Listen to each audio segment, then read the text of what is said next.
প্রায় ৪ বছর পর ভারতের প্রতিরক্ষামন্ত্রী রাজনাথ সিং গতকাল বৃহস্পতিবার দুপুরে দিল্লিতে অবস্থিত বাংলাদেশ হাই কমিশনে যান। সেখানে তিনি সাবেক প্রধানমন্ত্রী ও বিএনপির চেয়ারপারসন খালেদা জিয়ার প্রতি শেষ শ্রদ্ধা জানান। শোক বইতে সই করেন এবং তিনি লেখেন, ভারতের সঙ্গে বাংলাদেশের সম্পর্ক জোরদারে গুরুত্বপূর্ণ অবদান রেখে গেছেন সাবেক প্রধানমন্ত্রী খালেদা জিয়া। তার এই উল্লেখযোগ্য অবদান সবসময় স্মরণ রাখা হবে। রাজনাথ সিং তার এক্স হ্যান্ডেলে এ তথ্য নিশ্চিত করেন।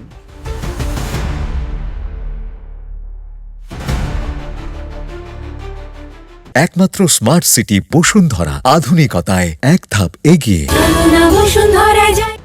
গত 2 দিনে ভারতের পররাষ্ট্রমন্ত্রী এস জয়শঙ্করের সংক্ষিপ্ত ঢাকা সফর এবং প্রতিরক্ষামন্ত্রী রাজনাথ সিংয়ের বাংলাদেশ মিশনে যাওয়া কূটনৈতিকভাবে গুরুত্বপূর্ণ বলে মনে করা হচ্ছে।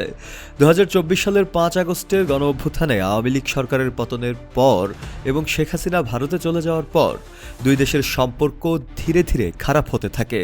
পরে 2025 সালের ডিসেম্বরে দ্বিতীয়ার্ধে দুই দেশের কূটনৈতিকদের পাল্টাপাল্টি তলবের ঘটনায় নতুন করে সংকট দেখা দেয়।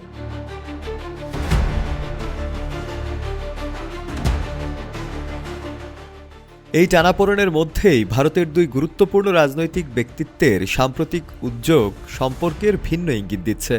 প্রায় 10 দিন আগে দিল্লিতে বাংলাদেশ হাইকমিশনের দিকে বিশ্ব হিন্দু পরিষদ ভিএইচপি সহ কয়েকটি হিন্দুত্ববাদী সংগঠনের ডাকে প্রতিবাদ মিছিল ঘিরে উত্তেজনা সৃষ্টি হয়। 23 ডিসেম্বরের ওই কর্মসূচির আগে 20 ডিসেম্বর রাতে একদল বিক্ষোভকারী হাইকমিশন কমপ্লেক্সে অবস্থিত হাইকমিশনারের বাসার উল্টো দিকে বাংলাদেশ বিরোধী স্লোগান দেয়।